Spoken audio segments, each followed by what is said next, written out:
On the tee now, George Zahringer.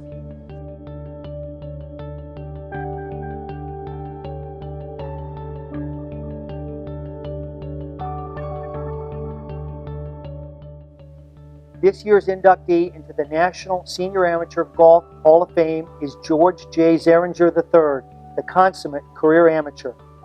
Over a career that has spanned 4 decades, George has excelled on the local, national, and international level at every stage and has compiled an amateur playing record that has been matched by few in the United States. Here at the Metropolitan Golf Association, George has carved out a record that really is unmatched. Over more than 30 years, he's accumulated 17 individual MGA titles, including 11 majors. To be honest, no one really comes close to those numbers. Again, just an incredible period of excellence that really spans more than 3 decades, and I think that's another thing that stands out in George's career. George won his first championship conducted by the Metropolitan Golf Association in 1982, and his most recent MGA title just 1 month ago. He was a good junior player, good young player, but his career really blossomed a little bit later when he was a mid-amateur.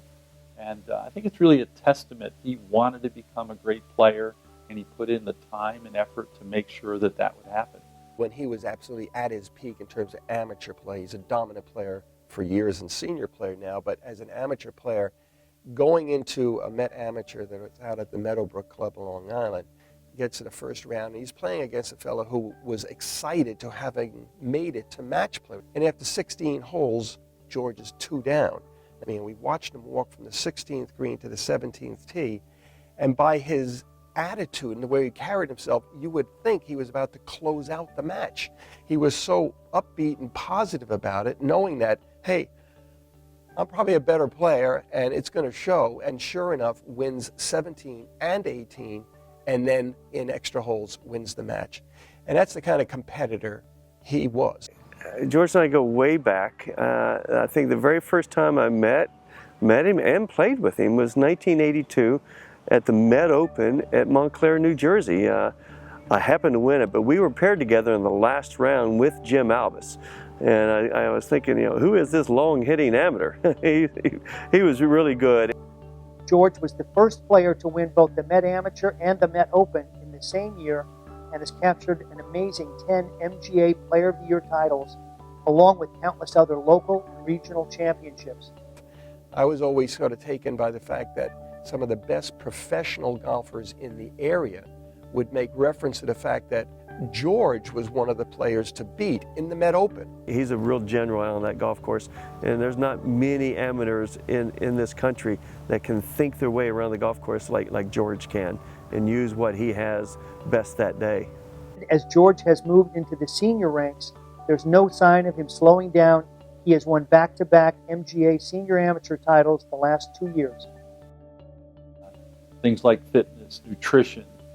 George was doing those things 25, 30 years ago before it was in vogue.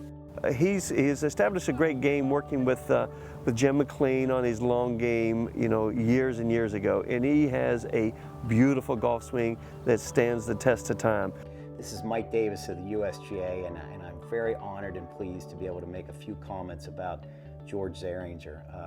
George was our 2002 United States Mid-Amateur Champion and went on to play in the 2003 Walker Cup team. Played in 51 USGA National Championships. Truly is a consummate amateur. It's a staggering number, 51 USGA Championships. That number is exceeded only by Chick Evans and Bill Campbell. Again, 2 names that are revered in the world of golf, and especially in the world of amateur golf. George's sustained level of excellence continues on the national and international senior level. He's participated in 8 U.S. Senior Opens, finishing as the low amateur twice. He has played in 7 U.S. Senior Amateurs, reaching the final in 2008. On the international stage, in addition to being selected to the Walker Cup team, George captured the 2013 British Senior Amateur Championship at Royal Aberdeen. The things about George is that he's really taken the interest and time to give back to the game. He's been an active member of our foundation board of directors for more than a decade, and he's much more than a figurehead. He's been the lead of our foundation fundraising event for a number of years. And it's really great to see that he's given back to the game that he plays so well. He loves the game, he respects the game, and he's good for the game. George J. Zahringer III has compiled one of this country's greatest amateur playing records, and he continues to compete at the highest level of senior amateur golf. Well, success he has had. I consider him the ultimate amateur. One thing that instantly comes to my mind every time George's name is mentioned is the great amateur players that he, in my mind, is ranked right along with. Willie Ternessa, Walter Travis, Jerome Travers, Dick Sidoroff. These are guys, national champions, all of legendary. They've been written about, all of them, and George is right in that league. I know that we ran a cover on the Met Golfer, Is He the Best Ever? And certainly when you look at his record, the number of wins, the longevity, the level of excellence that he's maintained, he's going to be at or near the top of that list today and 50 years from now. Well, congratulations, George. All of us have enjoyed watching your play over the years, and we'll look forward to it for many more years. Certainly my pleasure to help recognize and honor George Zahringer and his induction into the National Senior Amateur Hall of Fame. Congratulations, George. It's a richly deserved honor.